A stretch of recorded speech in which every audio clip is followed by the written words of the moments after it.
Yo. Check.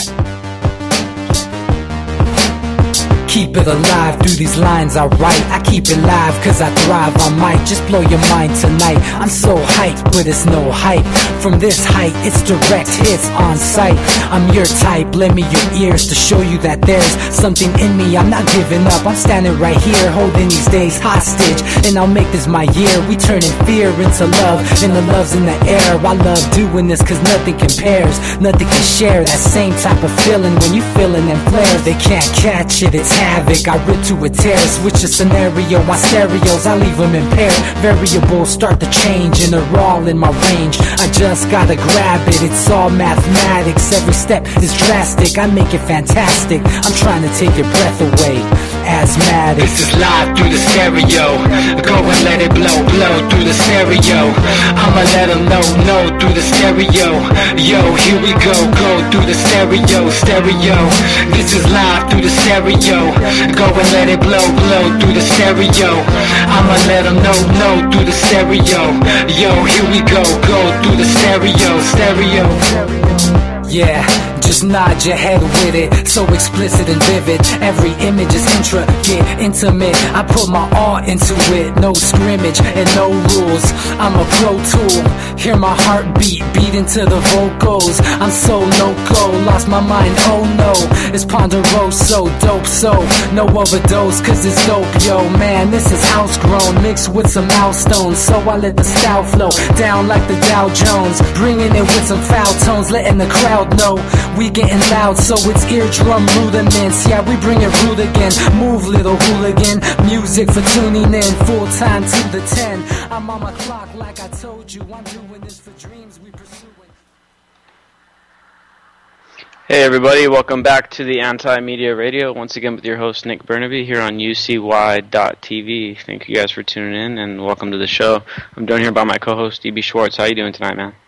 Hey, man, just pretty much watching the beginning of the fireworks kind of start, right? I mean, this is the litmus test to see how they do in St. Louis. It's in the middle of the country, right? We're going to see how the National Guard does. Is the National Guard going to follow people that are paying them $1,200 a year for their service, or are they going to be with the people?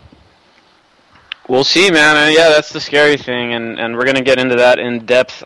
We're hoping to be joined later on by Dan Johnson of PANDA, People Against the NDAA. He's on the ground in Ferguson, and he's supposed to call into the show, hoping that his phone is still working, because apparently we're not sure whether it's just the cell towers being jammed from too much people trying to use their phones and their internet, or if they're actually trying to shut down internet over there or whatever, which I wouldn't be surprised of.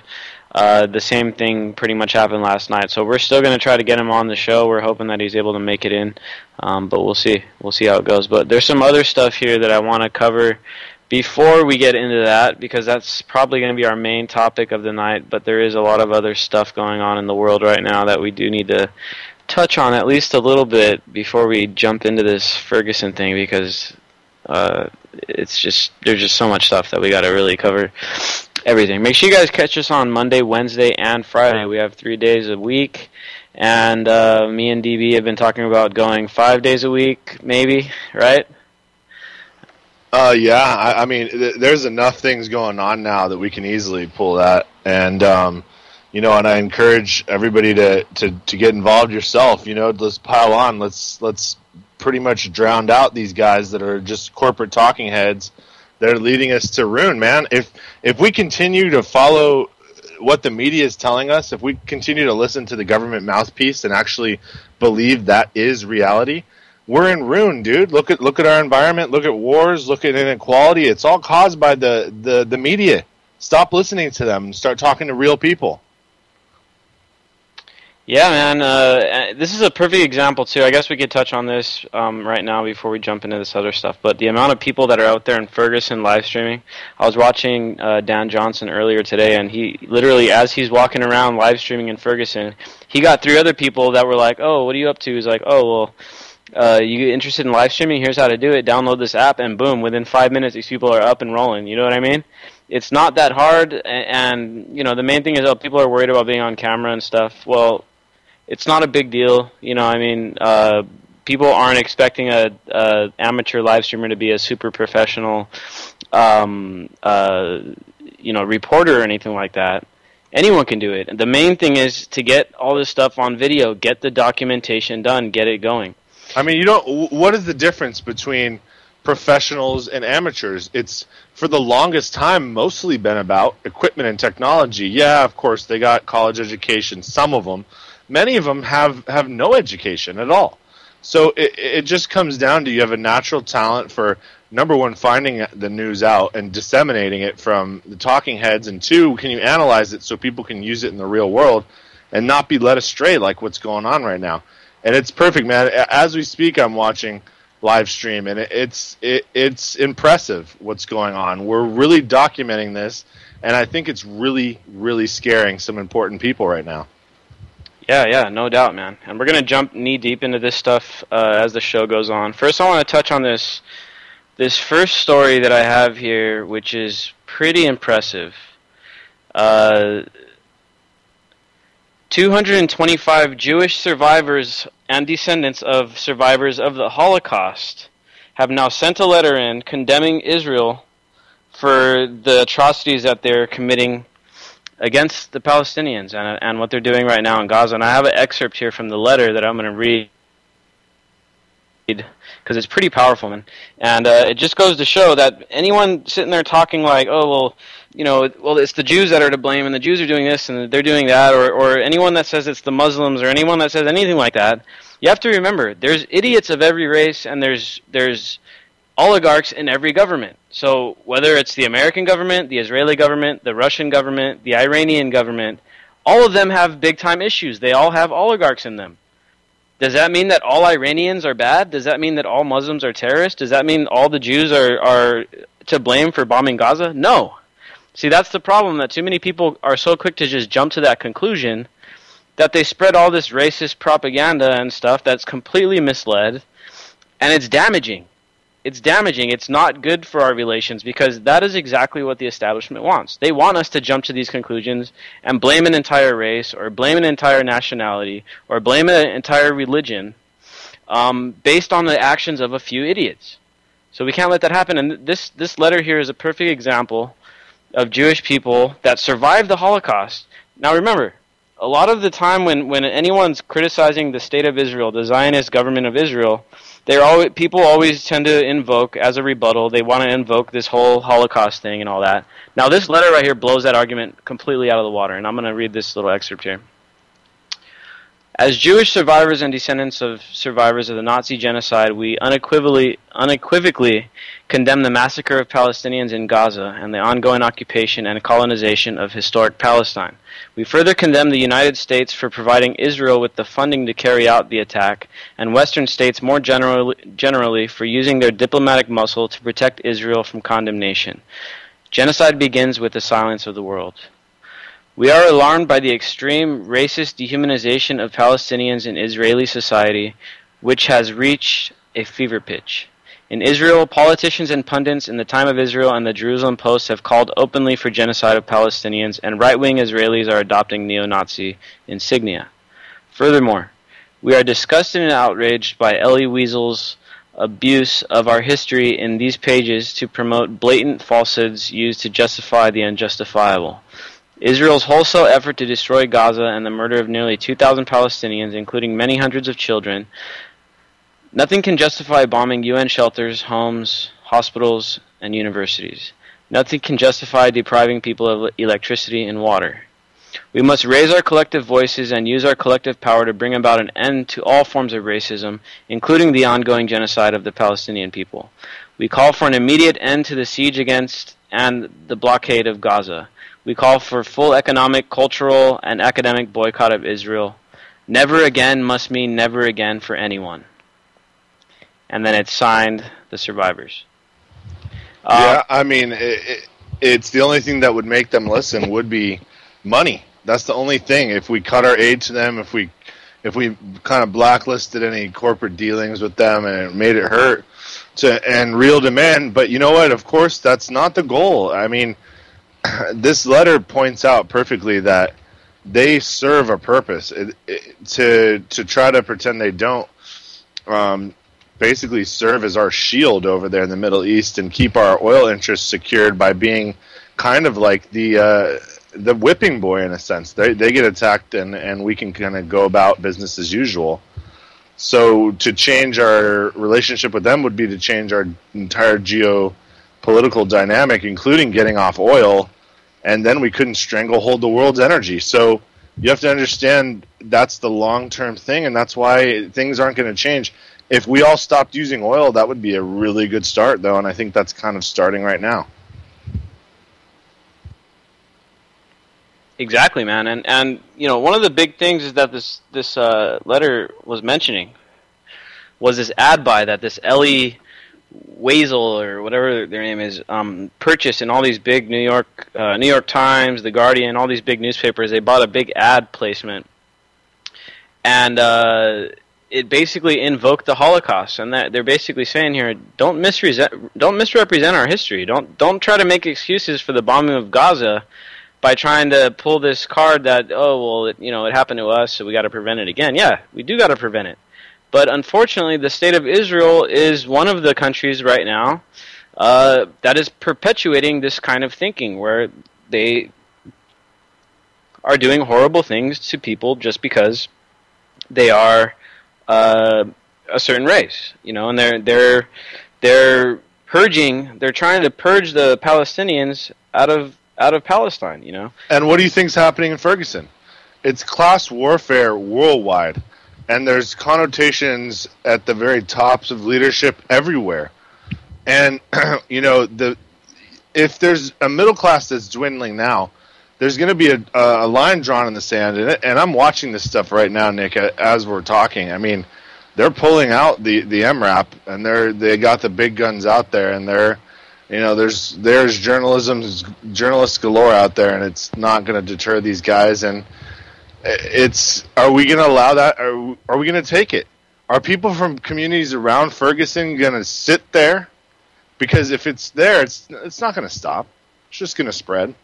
Are you going to be okay in a middle class community with that taking place for your protection? Are you okay with giving up all your rights and being in a militarized police state? And it's going to be much more than you think it is. In Israel, it's commonplace for there to be drones all the time in the sky to protect the citizenry, and they're okay with that. Are we going to be okay with that? Well, we better get used to it, because it's already here, man. Or stop it, or realize what it becomes, because if they have total control over you, they implement a plan to disarm you, and they come with a bunch of scary guys with guns to your house and take your guns. And then there's some kind of a crisis where you have nothing left but just go into one of these camps. Then that's what they get to do. What they get to do, man. And you can draw any kind of parallel to any regime in the past, that when these setups and these situations take place, that it's inevitable what happens to the civilian population afterwards. They are really, really dramatically reduced in number. Now, you remember a few months ago there was a drone that crashed here off the coast of San Diego. And it was like a $16 million drone. They say it was for surveillance of the border, which we know is probably pretty much not true. And one of our guys that helps us here at the Anti-Media, he helps with our social media and our Instagram and all that stuff. Leo, great friend of mine, he saw a drone the other day flying over San Diego, a big one, the Predator. Without it wasn't armed, but it was a Predator surveillance drone, and it was flying over the southern side of San Diego. Well, they're stealth armed. It was right there. They actually are armed. They have the micro Gauss, so they have the little 6 times the speed of a bullet, that thing that shoots those things on a rail. They have them in there. There's just no hellfire. So yeah, it can take anybody out anywhere, anytime. They're just not. They're not authorized yet to do that within the country. So it's already here, man. I mean, we already got drones flying. The Gaza mind state is already pretty much here. I went down to Tijuana the other day, and it really is like Gaza down there, man. It's no joke. And they got the wall there, and it's completely repressive, and they don't let people cross over, even though most of these people are victim our economic policies and our like the NAFTA agreement, the TPP that's coming up here soon, and of course the big elephant in the room, the drug war, which has completely destroyed any sense of security down in Mexico. Nobody's safe down there because of this drug war stuff. If drugs were completely legal, guess what? They'd have a burgeoning economy, a burgeoning drug trade. And they'd be able to do it legally, and they'd be able to legally traffic cocaine and marijuana and whatever else it is that they bring. Because obviously the drug war has failed. Now, I don't think it's a good idea to be using all these drugs, and of course, marijuana is another story. Well, if they're done in a clinical setting, then where you can't hurt yourself or others, like they've been doing in Europe forever for the curious-minded, where you can go be studied and use whatever drugs you want. And those options are available, man. If they're in a controlled setting, it's fine. Go do all the heroin you'd like with doctors on hand. They'll study you and see what happens, and you can go, hey, one time I rode the Dragon, man, and it was awesome. And you'll get the experience. Trust me, the harder drugs, when people become addicted to the hard drugs, really, it's just due to them pretty much for the most part doing really inferior stuff and having to do so much of it that they need more and more and more, and that's by design. So we can argue day and night about the social problems that come from drugs and illicit drug use, but in countries like Portugal, where marijuana is legal and less hard drugs like cocaine and like MDMA are legal, or a misdemeanor at most, they don't have the issue. So it's all societal.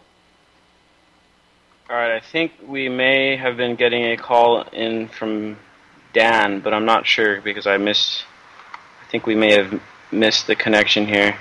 Let me see if we can get him to call back in here, because we need to get this account from the ground down in Ferguson. We'll see if we can get him to come back in. But if not, we'll continue. So, we're already seeing this kind of us versus them mind state, and of course it's rearing its ugly head over in Ferguson, like we were talking about. But before we go into that, I want to get a little bit more into this whole Gaza thing, because, unfortunately, it looks like if there is some kind of peace treaty that goes on over there, nothing is really going to change, because what the Palestinians and the people in the Gaza Strip really need is to have this embargo lifted and this blockade lifted so that they can have free economic trade. And then people that want to help them out, because there's millions and millions of people around the world that want to help these people, then they could send aid, they could send food, they can send farming tools and whatever it is that they need over there to better their lives, equipment to filter water and all that stuff. Right now, that stuff is almost impossible to get in there. You remember what happened when those two flotillas of humanitarian aid got blocked by the Israelis, and they boarded the boat and arrested everybody on board, took the boat, and all the food that goes into the Gaza Strip is completely rationed off. Well, it's weaponized. Those people are only allowed to get, what is it? It's 1,400 calories a day. 1,400 calories a day, and we're supposed to have about 2,000. Well, yeah, okay? That's for healthy function. So everyone there is malnutritioned, basically. Yes. That's the main thing, is to demilitarize their borders and allow them to trade and allow them to receive goods. And it does not look like Israel's going to allow that to happen. So even if they do come to some sort of ceasefire, it's going to be short-lived. Eventually, Hamas is going to start shooting rockets again, because people are just so tired of it over there that they're willing to shoot rockets just because they're trying to bring attention to what's going on, even though the rockets don't ever kill anybody or hit anything. They're trying to raise the awareness, and we don't condone that. Violence is never good. Shooting rockets is horrible. But, when you radicalize a population like that, what else do you expect? And just the radicalization is going on everywhere, because guess what? The U.S. Is not the only place with a struggling economy. Palestine is not the only place with a struggling economy. All of Europe is struggling. All of North America is struggling. South America is struggling. I mean, even if you look at these emerging economies like Brazil, we saw what happened during the World Cup. I mean, they destroyed all those favelas and all that stuff. There's a huge underclass over there, that people that are oppressed and hardly have any rights, you know. And we know even in this country, money buys rights. If you don't got money, then guess what? There's a good chance you're going to be victim of the war on drugs, or you're going to be victim of the justice system, or whatever. And imagine a country with $30 trillion of natural resources. That's the estimate for Brazil. And 165 million people. I mean, they should have a near to a first world, if not first world, living standards. So nothing's being shared at all, and it's all sustainable. By the way, they could make massive hydropower, massive any kind of power you could think of, and then crops galore. So plus the rainforest itself is an Eden. So you get to see what happens when crony capitalism gets to the extremes in Latin America. If there's drugs involved, you get Mexico. And then if there's drugs and massive natural resources involved, you get Brazil, which is, man, that's the police state galore. I mean, you're talking about they were using drones on guys to hit them when they're clearing out the favelas, dude. And that wasn't really talked about too much, but, you know, that's where it's at there. Yeah, man. I mean, it's just... You know, it's just a huge problem. It's global, and this is what most of our struggles in the world, and we've talked about this before, is based on economic insecurity. Most racism, most conflicts, most reasons why people blow stuff up and kill people is because they are fighting for resources, and they're fighting for an economic viability, basically. And we talked about this in our last show, about these guys that were blocking the buses of these kids that were coming up from Central America over in Murrieta. And the reason why they're so upset, well, it's because they probably lost their houses in the housing crash. Their wages never recovered during the recession, and they're looking for a scapegoat. And it's a lot more convenient to see a bunch of people coming up from Central America and blame it on them, because you could actually see those people. And it's a lot harder for people to get a grip on what's actually causing all these problems, which is the central banking cartels, the Federal Reserve, and all this Wall Street stuff, which is all invisible to the average guy. You don't get to see that stuff. You just get to watch the news at night and say, "Oh, the stock market went up," or "The stock market went down." People need to understand that it's been proven that Wall Street directly finances almost any illegal activity in the world in one form or fashion or another. The Vatican also has been proven to do these things. So you're right, Nick. Central banks, which are too big to fail and too big to prosecute and pretty much are their own little fiefdoms, are one of the tentacles of this root of evil, dude. And when people get the gist of it, they start wanting to move their bank money around and get away from these huge these maniac companies, man. I mean, these places have already bankrupted millions of people's 401ks and made them have to continue working. How many 70-year-olds are working still because of these horrible, horrible institutions? I can't even say, man. There's just so many. And that really is at the root of a lot of our problems. And guess what? Our foreign policy, which is in many ways very symbolic of what's going on between Israel and Gaza, because we fund Israel to the tune of at least $3 billion a year, and that's what's on the books. It's probably a lot. It's probably much higher than that when it comes down to it, with all the black ops and the funding for the Iron Dome and the counterintelligence stuff, the CIA working with the Mossad, all that stuff. Who knows what the real budget is, you know? Did you see now what they're using because Iron Dome wasn't like 100% effective? Is they had this circling Boeing that was like using the energy particle beams to shoot down the rockets, and then they started kind of trailing them back to the batteries themselves. I don't know if there's a few pictures of them using an energy beam, and this has been developed since the 80s by us through Star Wars in the Reagan years, and now it's finally got an opportunity to be used in a defensive capacity. But so while we were in the area, we shot a beam down on the ground too. It's less collateral damage. This is Star Wars. This is the future right now. The science fiction future of the 50s and 60s. It's about to unravel itself. I mean, who knows what the end goal is? I did see a few reports of that weapon you're talking about. I couldn't tell if it was completely credible or not, but it's definitely something to look into, in my opinion, anyway.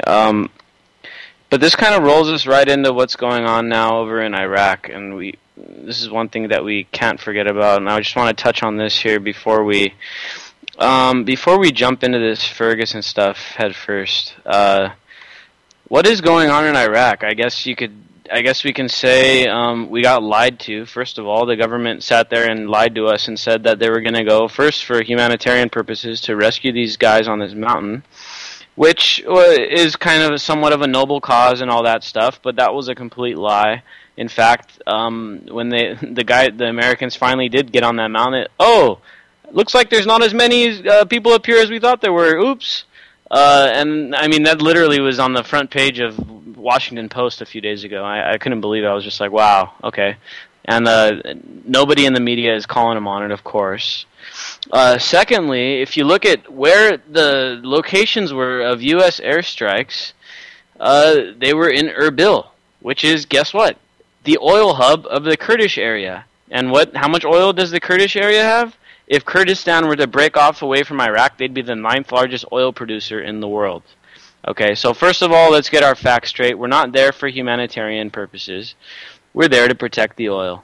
That's just right off the bat. Secondly, now we got this new prime minister sweeping into Iraq. I don't know who he is, but what we do know is that he's unelected.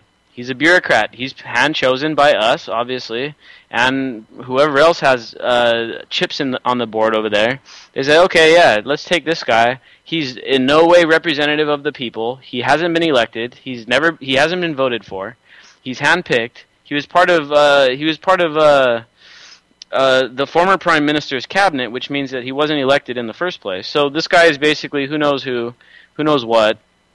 Probably just another puppet, and now he's in charge of Iraq, basically. And now we're about to start flooding them with weapons to fight against ISIS, who, if you look back at the beginnings of ISIS, we helped train them, we helped finance them and fund them in Syria to fight against Assad. And once again, our foreign policy comes back and is used against us, just like it was in the case of bin Laden, just like it was in the case of Saddam Hussein. So it's nothing new here, same old thing. They lie to get us in. Now, the other thing they said was that they were going to be protecting U.S. Personnel over there in Iraq, which to this date hasn't been the case. Now they're bombing around this dam that they're trying to help the Kurds take back. Now, don't get me wrong. ISIS is horrible. I hope the Kurds win. But the fact is that they just simply, blatantly lied to us about why they were going in there. And that is not cool. And also it's telling, too, that Obama's pretty much made this directive that anything having to do with Israel and arms going into Israel would have to get his approval, and he's been vetoing everything. So we haven't been arming Israel at all since basically the 15th, which is when this took effect. And it's to ensure the ceasefire remains so that they, don't waste munitions and stuff, especially with ISIS around. Because let's face it, this has been a PR disaster. There's only the most brainwashed of people that wholly support Israel. There's many people on the fence, and most people can patently agree that 2,000 civilians dying for any reason is awful, and that they're continuing to suffer there because everything is, like you said, partitioned off and restricted to the barest amount. They have no energy. Still, because the power plant was blown to smithereens. And will they let them get, solar panels in for lighting? Because they would make so much power with the solar plant. Nope. Can't let them have that technology. Got to keep them completely dependent. And it's never going to work as a two-party state if one state's surrounding one. There's only a few countries in the world that are surrounded by another country. And they're like, they're not in places of turmoil like that is. So they're going to have to come up with some real solution and not a genocidal one, or else Israel really will probably be attacked again, a la 1967. Now we got to give it to the Kurds for going in and rescuing these Yazidis. They did a great job, and apparently they took them out through Syria. And you got to feel for the Kurds because these people have been oppressed by almost everybody. I mean, Saddam Hussein gassed them. Assad can't stand them. They're getting oppressed over in Turkey. I mean, Erdogan hates these guys. He attacked them with Apaches we gave him, and now, surprise, surprise, they're now a convenient ally for us to disseminate chaos in the region. And Turkey sure doesn't like it. Now, Turkey's not really a happy NATO customer, so it's the turmoil and the solution out of the chaos they're trying to get, and it's just all part of the game. Yeah, man, and you know, these poor Kurds, man, they've been screwed over for so long by all these different governments. They've never had their own state, at least not recently. And that's why when I sit here and look at this situation in Iraq, Justin King did an article on this about how ISIS is actually starting to bring together these factions in Iraq. Now, don't get me wrong, the regime that's, you know, the official regime in Iraq right now is a total puppet of the U.S., and they work closely with Iran, and so, I mean, it just goes to show that most of this rhetoric that we see coming out of the right-wing media about how Iran is the devil and stuff, it's all just moving out of the mouth and nothing real. I mean, these guys are covertly working together in Iraq right now. But I think these Kurdish guys deserve their own territory, man. And I hope that this is the opportunity that gives it to them. But here's the other thing: is that this is bringing together the organic movements in Iraq, which are the Shias and the Christian minorities and the Yazidis and the Kurds, and they're actually all working together right now to fight off these ISIS guys. Because they all know that the ISIS dudes are way, way too extreme. Nobody wants to live under what these guys are trying to sell. So they're actually coming together, and this may be a unifying moment for these people. Now, here's the thing. Anything that the U.S. goes in and does, it's going to undermine that unity, because all it's going to do is give more recruiting power to ISIS, because ISIS is now able to say, oh, see, look, we're fighting against America. You guys should come join us. All you young kids that hate America because America's been bombing your country for 15, 20, 30 years, come join our ranks. We'll help you out. We'll promise you women. We'll promise you gold and glory and all this other stuff, you know? So, I mean, it's something that we can...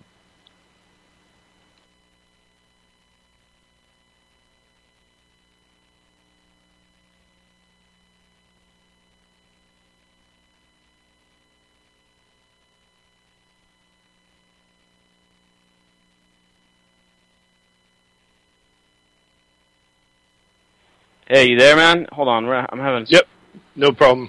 I'm thinking Dan may be trying to call in. Yeah, I'm trying to get him added into this call here. It's actually Cassius. He wants to talk about what's going on up in Seattle right now, because they got a bunch of good activism stuff going on. All right. And I'm trying to add these calls, but I can't right now, so we're going to have to go ahead and go on without any calls tonight, unfortunately. So, because we just had to upgrade Skype, so it's just something that I don't know how to exactly use yet. Skype forced everybody to upgrade, but anything that we do over there in Iraq is going to undermine any organic advancement that these people can make, like legitimate progress and getting a legitimate government that's actually elected and that's not propped up by us. Now, is that in our government's interest? No, not really. Because if there was actually a representative government in Iraq, guess what they'd do? They'd probably nationalize the oil, and then all those people in Iraq would benefit from the oil trade, and they'd boot out all the corporations just like Iran did.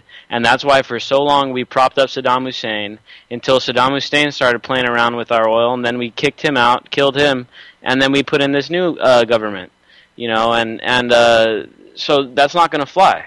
So unfortunately for Iraq's future, as long as the U.S. government is the major player over there, that's backing and supplying the weaponry and propping up the government and all that stuff, then guess what? These people are forever going to be oppressed, and the corporate ruling class is going to be siphoning away all of their wealth and all of their resources, very similarly to how they've done to, guess who? The U.S. middle class. That's the same thing they've done to us is what they've been doing to all these other countries for decades. Yeah, it was all just practice till it came home to roost, till they knew the economy would start to implode because of the Ponzi scheme, fiat system. And the bells has rung, and the toll's here. Actually, I should say the bill is here, and the bill says that we're going to drop to a third world living standard very soon for most. It'll be similar to a depression again. For people that are unprepared, it'll be possibly catastrophic, and the only way to control it and to keep the elites protected is to have the militarized police state, and that's it. That's all it is. It's as simple as that. To prevent our own supposed law enforcement from basically using lethal violence against us, we need to come out in force before they can collapse the economy. When I say force, I mean let it be heard, man. Talk about it. Tell 10 people, they'll tell 10 more, and let people watch these live streams. I posted a live stream up. I'm sure no one will comment, but hopefully a few people are watching what's going on. And, you know, when this comes to your town, understand what it is. Watch what Gaza is. Get yourself a gas mask, for real. Get a way to protect yourself, because they'll use the same tactics, because they'll prove to be successful until we stop it. Once we stop it, we can maybe take our country back. Yeah, and here's one point that we made a while back. I think it was last week, probably last Monday, about how many police departments have responded in Ferguson. Last time I checked, they had 25 different police departments in Ferguson. Then they brought in the Highway Patrol, and now they're bringing in the National Guard. So we're talking about a town, and don't get this wrong, this is a town. This isn't St. Louis where you got, I don't know, 1 million people. This is a town of 20,000 people only. This is a small town, much smaller than where I live. Right. It's a suburb. It's kind of like an older suburb, you know, and now it's kind of a more rundown. But it's still it's central. It's a nice area geographically, but you know, it's just, this is class warfare. It's classical class warfare. You know, if Mike Brown robbed a guy by choking him, and then had gotten shot by the cop on scene, that would be a totally different thing than what kind of happened and the way it played out. And then the way the handling of the body went, and the reaction to any show of solidarity in the community. It's scary, man, when you're outnumbered 1,000 to 1, and people are kind of tired of you doing what you've been doing every day. Exactly. Now, these guys are massive. These cops are massively outnumbered. Like I said, they had to bring in 25 police departments, and they had to bring in the Highway Patrol. Then they had to bring in the damn National Guard today. And we're talking about a little small town of 20,000 people. And this is the reaction that they had. Now, if all of St. Louis were to start rising up, and all the suburbs around St. Louis started rising up, then guess what? There'd be no stopping it. There would be absolutely no stopping it, and they can go in, and if there was enough people doing it, we'd be able to go and take down the Federal Reserve, throw all these guys in prison, take Congress out, throw Congress in prison, arrest Obama and all of his cabinet. I mean, we'd be able to do that kind of thing. Well, a start would be getting the Ferguson chief of police gone right away. Getting everybody that was involved gone right away. I mean, I'm watching this live stream now, and these guys now have the SWAT in with guns, real guns, and they're going kind of a little bit crazy right now. And hopefully they have rubber bullets, man, because just watching this live stream, it's intense, dude. It's very intense. So, you know, Missouri's not an unarmed state, and I'm sure people in that community are well armed. And it could get as ugly as they want it to get, but these guys have to understand that they're 50 or 60,000 a year. What they're doing, it's going to be on the wrong side of history unless something catastrophic happens, and then their own families are going to die too. That's what I don't understand. These guys doing their jobs with so much fervor. You know, they still don't get it. That if they really do clamp down on us, their own families are going to end up like us. Yeah, man, and sooner or later they're going to realize that they're part of the oppressed middle class, and they're part of the group that's getting their retirement rated. They're part of the group that's not going to have a pension when they retire, because, you know, all these cops are supposed to get a pension and all that stuff. Right. We all know what's going on with the pensions right now. We see they're rating. Yeah, I mean, look at Detroit. Detroit, their pension is completely. So I mean, what are these completely cops shut doing out this for? I mean, just to have a decent life now, but, you know, these guys could form a militia that we would pay for with our taxes, and they could rearrange it by forming their own thing and answering to us and going to City Hall and throwing out the mayor and getting the whole from the top up reinstated and doing the jobs I know they really want to do. I know most of them don't even want to be doing what they're doing. I can see it from this video. They're real hesitant to go out there and do this. Yeah, and they're not thinking ahead. They're just not thinking ahead, man. Because their future is going to look a lot like ours, and their pensions are not going to be there to pay them. And when their pensions fail, they're going to try to get Social Security. Guess what? That's failing as well. All these quote-unquote investments in public workers have all been rated to pay for these wars in Iraq and all this other crap, all this other horrible foreign policy that we've been marauding around the world for the past 70 years conducting for basically no reason, because almost all of it has been a failure. Except for, I mean, maybe you can say the Korean War was a win, but still, it really didn't change anything. Look at China. China is still the rising greatest power in the world, and they're the biggest threat. We didn't contain China. Well, yeah, we did, but it's long term because of Monsanto's destroyed their food supply, and they know it, and they're going to have a big problem soon. So yeah, we did. We contained them. We made a trade balance with them, food for the dead, or something to that nature, or they're going to get some of our solar infrastructure as return for our debt. But I mean, otherwise, I think that at some point we're going to try to fight somebody just to kind of get the economy back going. I think that seems to be what they want to do after it crashes, and I don't think China's going to play ball, and I don't think Russia's going to either. So the only people left are us, right? Yep. Now, I want to read an excerpt out of this Reason article, which was about this poll that they conducted. And this poll is about 1.5 years, 2 years old. So keep in mind that this is before all this stuff kicked off in Ferguson. So from what I can see and tell, the numbers are probably much, much higher right now. Here it is.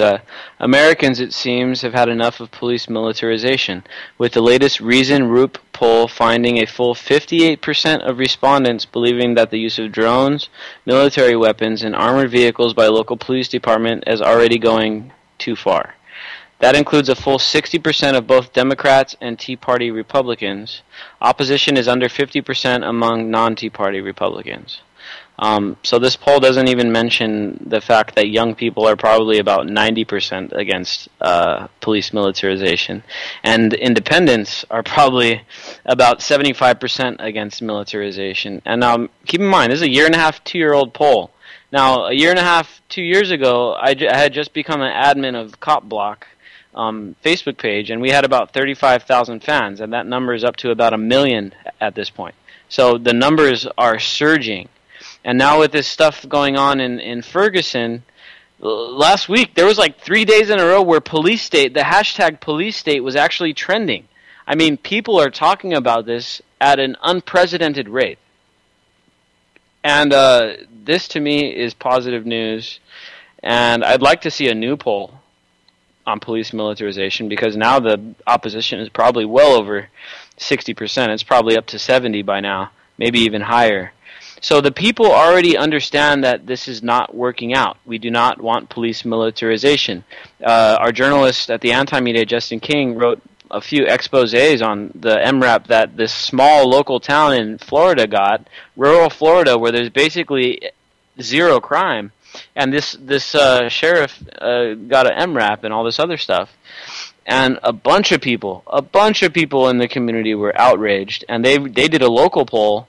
and the local opposition was upwards of 75-78% opposition to this MRAP and all this stuff. So the people just aren't having it.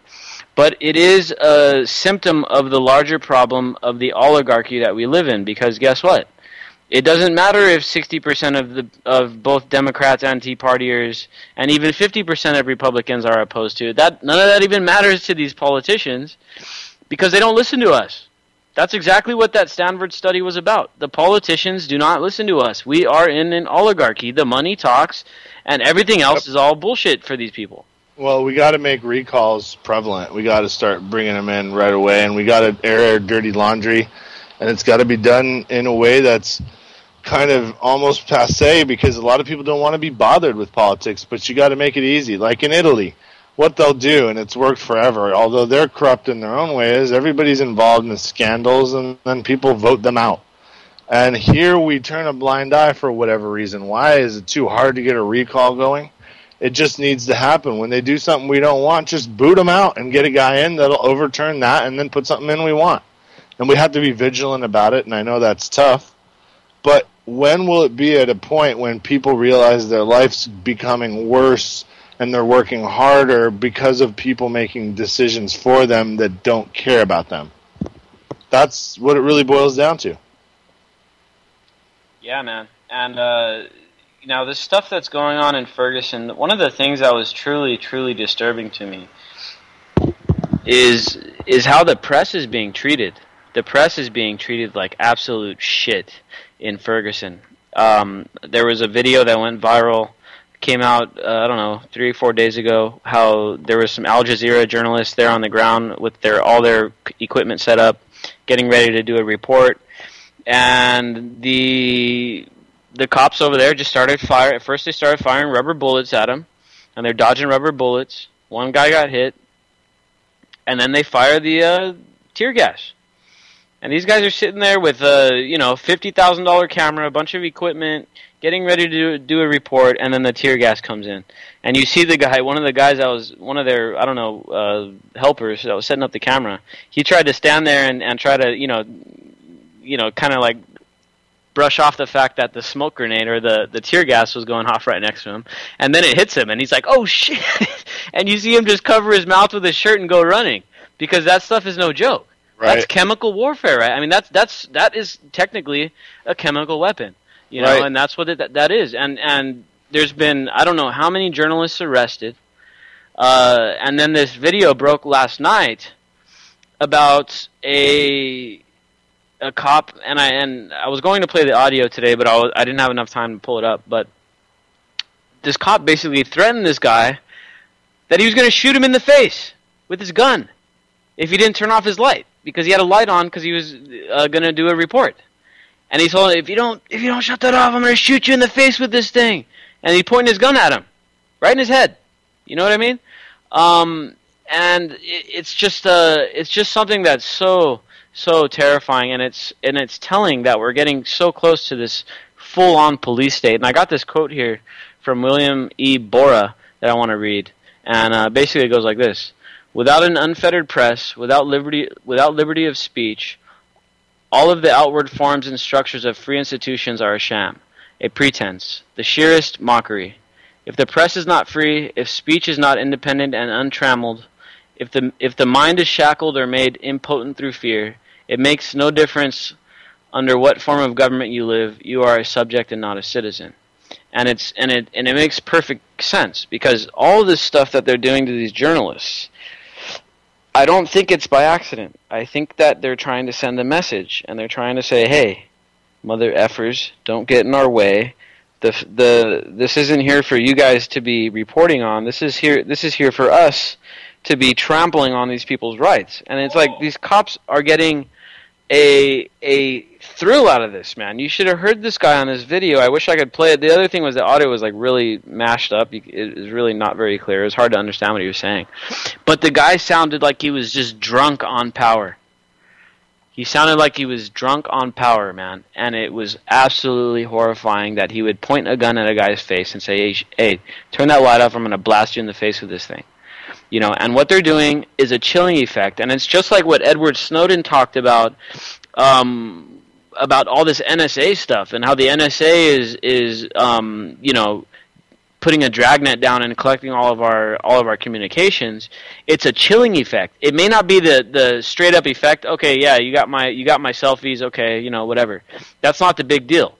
The big deal is it makes you think twice before you want to say anything controversial. It makes journalists think twice before they want to go out and cover something controversial because they don't know if they're going to get maced, shot in the face, hit with a rubber bullet, or if they're going to get tear gas thrown at them.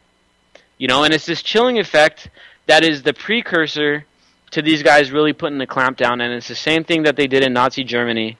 They made everybody afraid of their neighbor. They made everybody afraid of the Jews. They made everybody afraid of speaking out.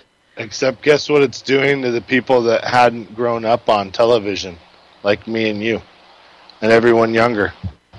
We're getting really fucking immune and really fucking tired. And I hate to curse like that, it being a Monday, but it's getting played out and it's old, and it makes me want to just drop out of this whole system and rat race and move off grid completely and as much as I can, and maybe even somewhere a little more stable and a little less evil. It's made me rethink everything about my position in the world and what this country really is and what we've allowed it to become. And do we take it back? Yeah, we're gonna have to. And I think everybody's kind of understanding it's going to be a consciousness shift. It's not going to need to be violent. Nobody wants to play this game anymore with these people. We want a fair shot. And with open sourcing and the things coming out right now where we can get off of their systems, and we can do it with a quickness and cheaply. If enough people crowdsourced, we could be off the grid making food and water yesterday. And then when that's done, if you lose your job or something like that, and you have no money coming in, you're not going to starve. You're still going to be able to eat and drink, and you can find another job. You're not going to be at the whim of unemployment or food stamps or anything like that. That's where we all want to get to. Little micro farms inside and things like that, and they're all feasible and attainable. Yeah, man, and the only chance these people have, because if you look back, and there's that famous quote that says, war is old men talking and young men dying. Who's going to get out and fight? Is it going to be these brainwashed dudes that are 60-plus years old that watch Fox News? Because, there was there were the numbers I pulled out from, I think it was Pew Research or one of these polling companies, where they were trying to find out who watches TV and what channel they watch. Well, guess what? The median age of a person that watches Fox News is like 68 years old. And the median age of CNN was like 58, and MSNBC was like 59. And Bill O'Reilly was 72. 72-year-old people. That's the median age of people that watch that show. Are these guys going to be out in the street fighting when things actually come down to it? No. These guys are going to be relying on their children and their grandchildren to say, hey, keep me safe, guys. Well, guess what? They're totally relying on a pension system, most of them, be it Social Security, 401k, or whatever, that it's a good chance if it's attached to the stock market that it's going to have a crash and a collapse, and they're not going to be able to survive on whatever dividends come out of that every month. And you're right, Nick, they're going to have to rely on their children, the baby boomer generation, or a little slightly younger than that, people in their 40s and 50s, who are really the last remnants of the TV generation. I would say anybody under like 40 it's an avid internet user and has been, and now gets a variety of sources and knows what's really going on because we can watch it in real time, not in this edited corporate regurgitation. And it's going to change everything, and it is changing everything. I'm watching it live now. I know what's going on, and whatever they try to tell me happened, I know. I can see the intimidation factor, like you're saying, Nick. These guys with their superiority complex and their armor and their batons and their rem wraps and their looks like they even have some kind of weird sonic cannon they have there ready to go. Maybe it's that weird brown noise thing. But yeah, they've been using this sonic cannon almost every night, and it's almost unbearable when they turn that thing on. Even when you're watching it through live stream, you almost want to take your headphones off or turn your audio down. It's that bad. And they're using it all, man. They're using flashbang grenades. They're using tear gas. They're using rubber bullets, wood pellets, all the psychological factors. And guess what? these people are standing firm. They're not going to take it anymore. But what about the reverse psychological factor of Anonymous going to out you and your information and your name and your social? I mean, you've now been reduced to what you are. You're a public servant. You're at the whim of this system. And look at what people can do to exploit you for what you thought was just doing your job. But you know what? You took it too far, and you've allowed oppression to go, and now you've become tyrannical. And the only thing left to do, because violence would never work against a greater armed force, is these psychological psyops. They have to do it against these guys because they're regular guys like me and you, and they need to be woken up one way or another. And it's sad to say, but they need to feel vulnerable too if they're making other people feel vulnerable. Yeah, man, and you know, in certain cases, you got to fight fire with fire.